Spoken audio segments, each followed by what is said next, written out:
நம்ம வாழ்ற இந்த உலகத்துல நமக்கு கிடைச்ச அற்புதமான 2 மரங்கள் தான். ஒன்னு பௌபாப் மரம், இன்னொன்னு பனை மரம். பொதுவா இந்த 2 மரமும் மனுஷனுங்களுக்கு ரொம்ப யூஸ்ஃபுல்லா இருக்கு.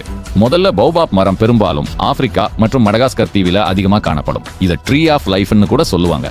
எதுக்காக இப்படி சொல்றாங்கன்னா, இந்த ஒரு மரம் மட்டும் தன்னோட பெரிய தண்டு பகுதியில இருக்கிற ட்ரங்க்ல, அதாவது மரத்தோட உட்பகுதியில லட்சக்கணக்கான லிட்டர் தண்ணீரை சேமிச்சு வைக்க முடியும். வெயில் காலம், வறட்சி நேரம் வந்தாலும் இது உயிரோட தாங்கி நிக்குது. இந்த மரத்தோட இலைகளை கீரை வகைகள் மாதிரி உணவா பயன்படுத்துறாங்க. அதுக்கப்புறம் இந்த மரத்தோட பழங்களை சாப்பிடுறதுக்கும் ஜூஸ் போட்டு குடிக்கிறதுக்கும் ரொம்ப பயனுள்ளதா இருக்கு. அது மட்டும் இல்லாம இந்த பழத்துல விட்டமின் சி அதிகமா இருக்குது.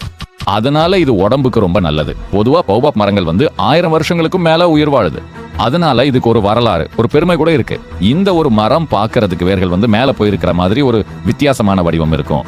மற்றொரு பக்கம் நம்ம தமிழ்நாட்டோட பனைமரம். இந்த ஒரு பனைமரம் ஒரு சாதாரண மரம் இல்லைன்னு கல்பவருட்சம்னு சொல்லப்படும் அளவுக்கு மனித வாழ்க்கையோட கலந்திருக்கிறது. இதோட ஒவ்வொரு பகுதியும் ரொம்பவும் பயனுள்ளது. பனைமரம்னு சொன்ன உடனே நமக்கு முதல்ல நினைவுக்கு வர்றது நுங்கு சாப்பாட்டுக்கு, கருப்பட்டி ஆரோக்கியத்திற்கு, பனங்கிழங்கு உணவுக்கு, பனைமரத்தோட இலைகள் வீடு கட்டவும், பழைய காலத்துல ஓலைச்சுவடியாவும் மண்ணியத்தை பயன்பட்டுச்சு. பனைமரம் வயசாகி இறந்ததுக்கு அப்புறம் அதை செங்கல் சூளையில எரிக்கிறதுக்கும் அதிகமா பயன்படுது. அது மட்டும் இல்லாம நிலத்தடி நீரை சேமிச்சு வைக்குது. பனைமரம் உயரமா வளர்ந்து பல ஆண்டுகள் நம்ம சமூகத்துக்கு உதவி செஞ்சுட்டே இருக்குது.